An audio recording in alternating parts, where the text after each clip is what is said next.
आखिर सब पहली होली पर आ रहे हैं तो खाली हाथ लौट आना ठीक नहीं रहेगा। हाँ कांता, तुम ठीक कह रही हो। बताओ कितने कितने के लिफाफे बनाने हैं। एक काम करो रवि बेटा, तुम आलोक, नीरज, बाकी धीरज और अजय कहाँ हैं? बाबूजी, धीरज और अजय होली के गुलाल और रंग खरीदने गए हैं। अब कोई नहीं, धीरज और अजय भी थोड़ी देर में आ ही जाएंगे। फिर ये पांचों मिलकर लिफाफे बना देंगे। कम से कम 1100 तो दे ही दे भैया। क्यों भाभी, ठीक रहेगा ना? हाँ हाँ बिल्कुल ननद जी।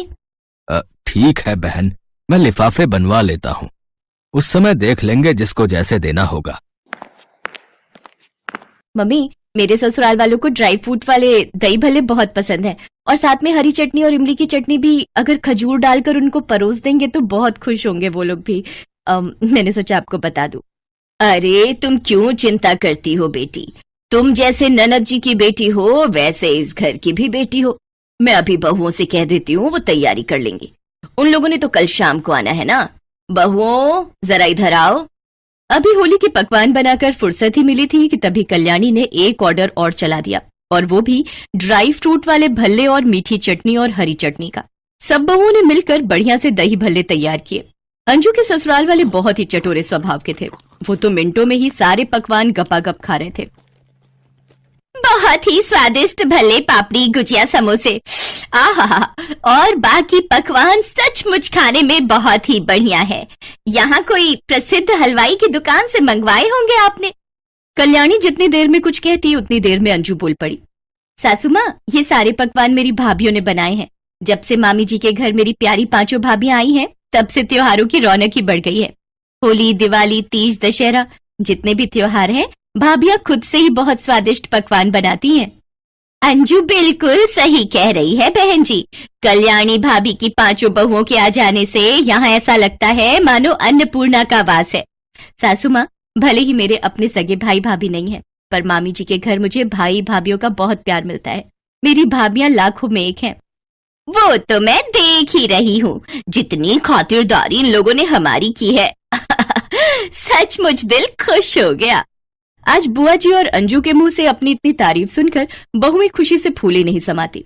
कल तक जो बुआ जी और अंजू के आने पर ज्यादा काम को लेकर परेशान हो रही थी, आज वही बुआ जी और अंजू उनका मान सम्मान बढ़ा रही थी। उसके बाद परिवार के सब लोग मिलकर गुलाल और रंगों की होली खेलते हैं। अंजू की पहली होली बहुत अच्छी होती है, जिसका श्रेय पांचों बहुओं को जाता है। अंजू के ससुराल वाले खुशी खुशी विदा होते हैं। होली के अगले दिन जाते जाते बुआ जी बहुओं के हाथ में शगुन के लिफाफे देती हैं। ननद जी, ये सब क्यों, ये ऐसे, अरे रहने दो ननद जी। भैया भाभी, आप सबने अंजू के लिए इतना कुछ किया है। उसकी पहली होली पर उसके ससुराल वाले इतना खुश होकर गए हैं, इसीलिए ये मैं अपनी इच्छा से बहुओं को होली का शगुन दे रही हूँ।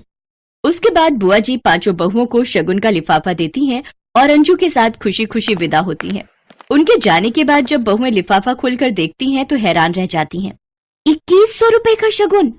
हाँ, हम सबके लिफाफों में 2100 रुपए का शगुन डालकर दिया है बुआ जी ने। अब ये कांता भी ना जबरदस्ती बहुओं को शगुन दे ही गई। मैं ननद जी को अच्छे से जानती हूँ, उनका दिल बहुत बड़ा है। उन्होंने अंजू के 1100 के लिफाफे आपसे जब बनवाए तो उन्हें याद रहा, और बदले में बहाने से बहुओं को शगुन का लिफाफा दे दिया। वैसे कुछ भी कहो, हमारी पांचों बहुओं ने मेहनत से इतने ढेरों पकवान भी तो घर पर बनाए थे, उनका उपहार तो बनता ही है। क्यों ना हम भी अपनी बहुओं को होली का शगुन दे। हाँ, ये तो बात है। ये लो, सब बहुओं को 1100 रुपए शगुन के अपने हाथों से दे दो। अपने लिए घर में इतनी इज्जत और मान सम्मान देखकर पांचों बहुओं की आंखें खुशी से छलक उठती हैं। सुबह के 6 बजे होते हैं कि तभी नीतू अपने पति को उठाने की कोशिश करती है। अरे